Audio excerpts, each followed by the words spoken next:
Thomas Paine was a failed corset maker, a failed teacher, and a failed tax collector before he made his mark on history with a little book called Common Sense that helped ignite a revolution.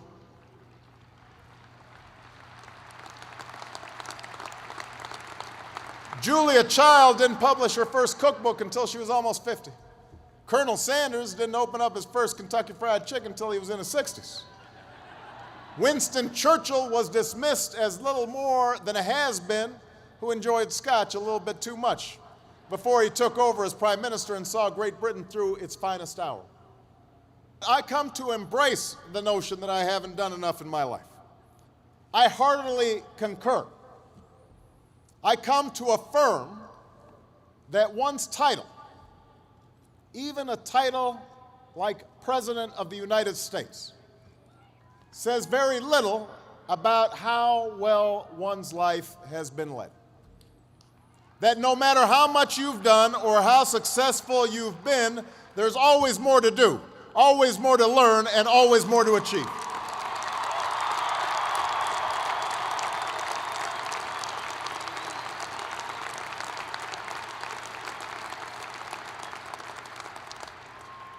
And I want to say to you today, graduates, class of 2009, that despite having achieved a remarkable milestone in your life, despite the fact that you and your families are so rightfully proud, you too cannot rest on your laurels. Not even some of those remarkable young people who were introduced earlier. Not even that young lady who's got 4 degrees getting today. You can't rest. Your own body of work is also yet to come. Now, some graduating classes have marched into this stadium in easy times, times of peace and stability, when we call on our graduates simply to keep things going and don't screw it up.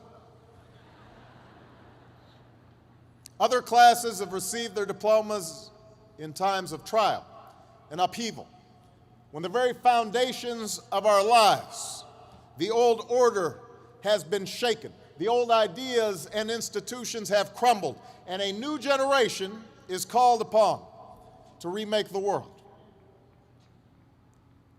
For many of you, these challenges are also felt in more personal terms. Perhaps you're still looking for a job, or struggling to figure out what career path makes sense in this disrupted economy. Maybe you've got student loans. No, you definitely have student loans. Or credit card debts. And you're wondering how you'll ever pay them off. Maybe you've got a family to raise.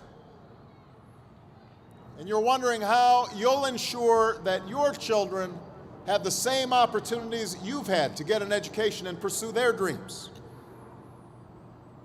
Now, in the face of these challenges, it may be tempting to fall back on the formulas for success that have been peddled so frequently in recent years.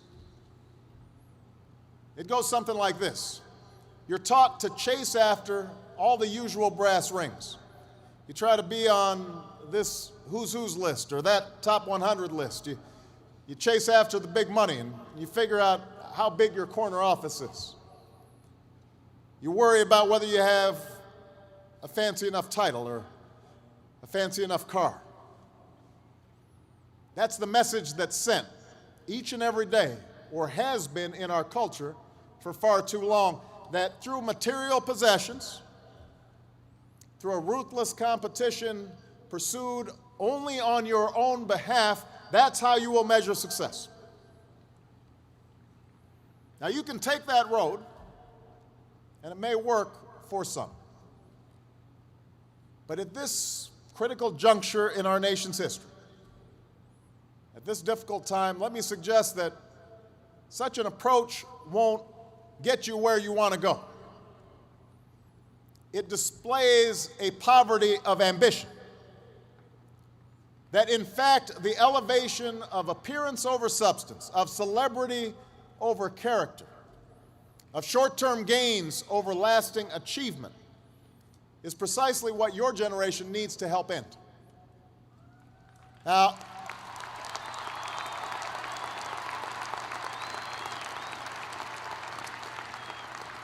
ASU, I want to highlight two main problems with that old, tired, me-first approach to life. First of all, it distracts you from what's truly important. And it may lead you to compromise your values and your principles and your commitments. Think about it. It's in chasing titles and status, in worrying about the next election, rather than the national interest and the interests of those who you're supposed to represent, that politicians so often lose their ways in Washington. They spend time thinking about polls, but not about principle. It was in pursuit of gaudy short-term profits and the bonuses that came with them that so many folks lost their way on Wall Street, engaging in extraordinary risks with other people's money. The second problem with the old approach to success is that a relentless focus on the outward markers of success can lead to complacency. It can make you lazy. We too often let the external, the material things serve as indicators that we're doing well, even though something inside us tells us that we're not doing our best, that we're avoiding that which is hard but also necessary, that we're shrinking from rather than rising to the challenges of the age. And the thing is, in this new hyper-competitive age, none of us can afford to be complacent. That's true whatever profession you choose. Professors might earn the distinction of tenure, but that doesn't guarantee that they'll keep putting in the long hours and late nights and have the passion and the drive to be great educators. The same principle is true in your personal life. Being a parent is not just a matter of paying the bills, doing the bare minimum. It's not just bringing a child into the world that matters, but the acts of love and sacrifice it takes to raise and educate that child and give them opportunity.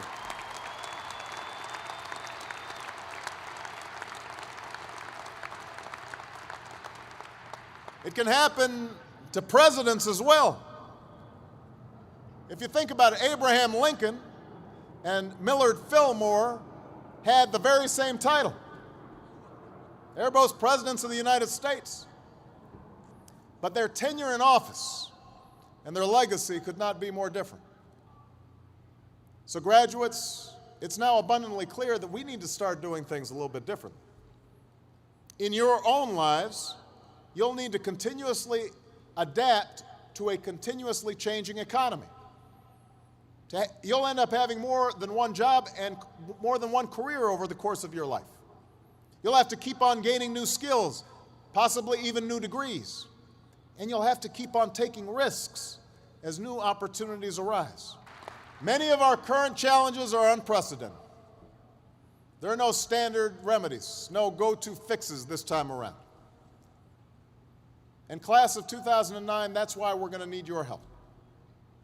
We need young people like you to step up.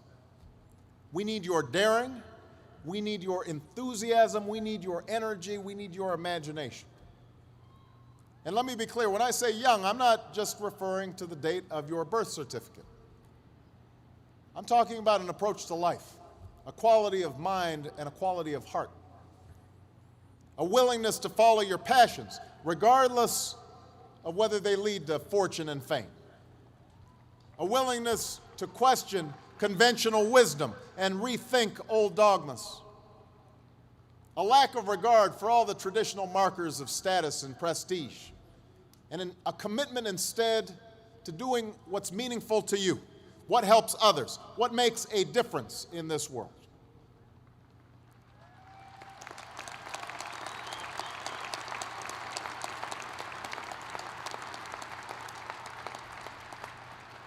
That's the spirit that led a band of patriots, not much older than most of you, to take on an empire, to start this experiment in democracy we call America. It's what drove young pioneers west to Arizona and beyond. It's what drove young women to reach for the ballot, what inspired a 30-year-old escaped slave to run an underground railroad to freedom, what inspired a young man named Cesar to go out and help farm workers, what inspired a 26-year-old preacher to lead a bus boycott for justice. It's what led firefighters and police officers in the prime of their lives up the stairs of those burning towers, and young people across this country to drop what they were doing and come to the aid of a flooded New Orleans.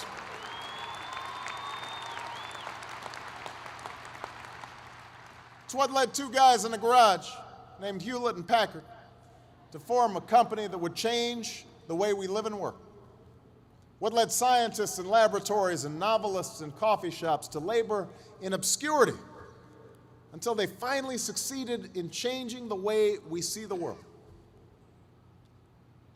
That's the great American story. Young people just like you, following their passions, determined to meet the times on their own terms. They weren't doing it for the money.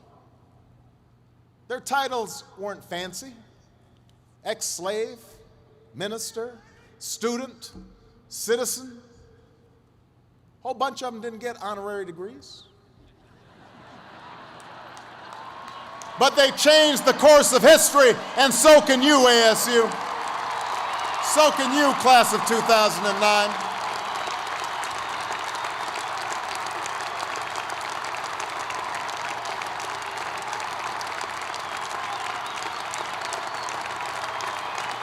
So can you. With a degree from this outstanding institution, you have everything you need to get started. You've got no excuses. You have no excuses not to change the world. Did you study business?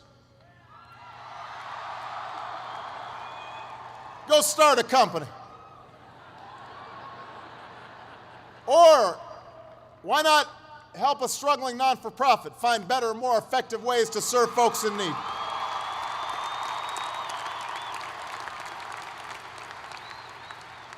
You study nursing? Go. Understaffed clinics and hospitals across this country are desperate for your help. You study education?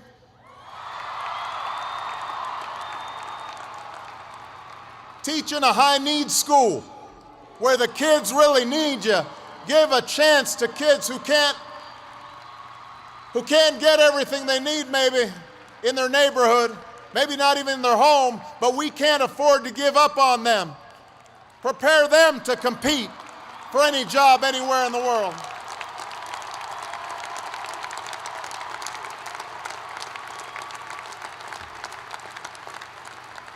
You study engineering?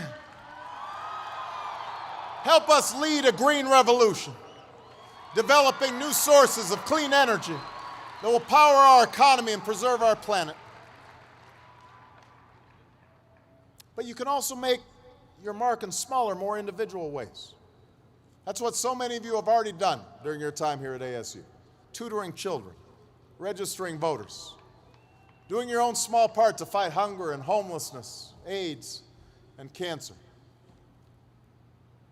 One student said it best when she spoke about her senior engineering project building medical devices for people with disabilities in a village in Africa. Her professor showed a video of the folks they'd been helping, and she said, when we saw the people on the videos, we began to feel a connection to them. It made us want to be successful for them. Think about that. It made us want to be successful for them. That's a great motto for all of us. Find somebody to be successful for.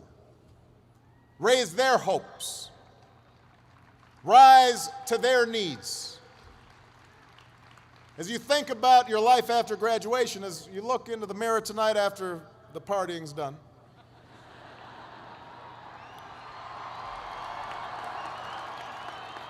that shouldn't get such a big cheer. You may look in the mirror tonight and you may see somebody who's not really sure what to do with their lives. That's what you may see, but a troubled child might look at you and see a mentor.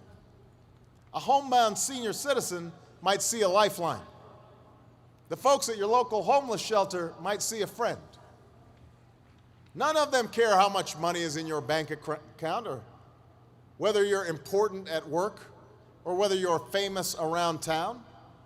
They just know that you're somebody who cares, somebody who makes a difference in their lives. So class of 2009, that's what building a body of work is all about. It's about the daily labor, the many individual acts, the choices large and small that add up over time, over a lifetime, to a lasting legacy. That's what you want on your tombstone.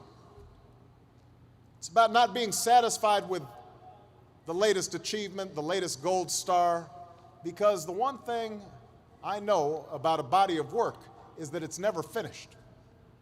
It's cumulative. It deepens and expands with each day that you give your best, each day that you give back and contribute to the life of your community and your nation. You may have setbacks and you may have failures, but you're not done. You're not even getting started, not by a long shot. And that's not just how you'll ensure that your own life is well lived. It's how you'll make a difference in the life of our nation. I talked earlier about the selfishness and irresponsibility on Wall Street in Washington that rippled out and led to so many of the problems that we face today. I talked about the focus on outward markers of success that can help lead us astray. But here's the thing, class of 2009, it works the other way too. Acts of sacrifice and decency, without regard to what's in it for you, that also creates ripple effects. Ones that lift up families and communities, that spread opportunity and boost our economy, that reach folks in the forgotten corners of the world, who in committed young people like you see the true face of America, our strength, our goodness, our diversity, our enduring power, our ideals. I know starting your careers in troubled times is a challenge, but it is also a privilege. Because it's moments like these that force us to try harder and dig deeper and to discover gifts we never knew we had, to find the greatness that lies within each of us. So don't ever shy away from that endeavor. Don't stop adding to your body of work. I can promise that you will be the better for that continued effort, as will this nation that we all love. Congratulations, class of 2009, on your graduation. God bless you, and God bless the United States of America.